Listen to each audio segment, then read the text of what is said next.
Hello friends, કેમ છો તમે બધા? હું છું કીર્તિ પટેલને સ્વાગત છે તમારું મારા ચેનલમાં.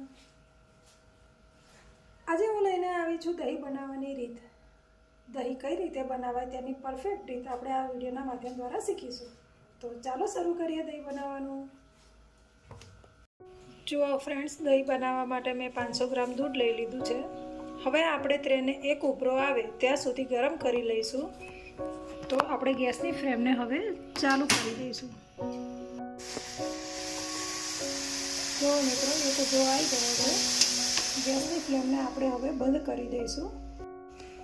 હવે આપણે તેને 2 થી 2.5 કલાક માટે ઠંડુ પડવા દઈશું. દૂધને એકદમ ઠંડુ પણ નહીં અને એકદમ ગરમ પણ નહીં, એવું હવસેકું રાખી અને આપણે દહીં કરવાનું છે. જો મિત્રો, આપણું દૂધ ઠંડુ થઈને તૈયાર છે દહીં કરવા માટે. તો હું એને એક બીજા પાત્રમાં કાઢી લઈશ.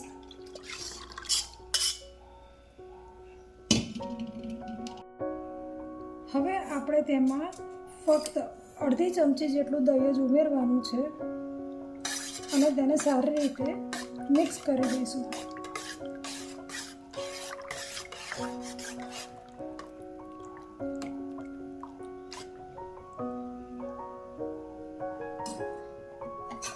હવે આપણે તેને ઢાંકી અને ઓવરનાઇટ માટે ઠીક થવા માટે છોડી દઈશું.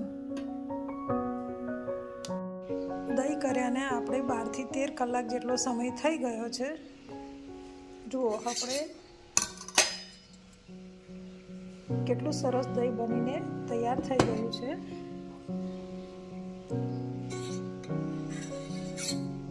જુઓ,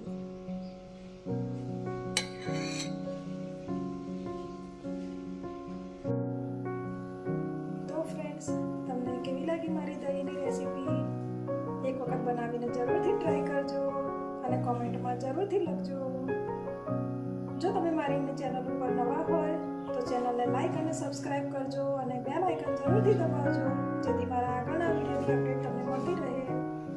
જય શ્રી કૃષ્ણ.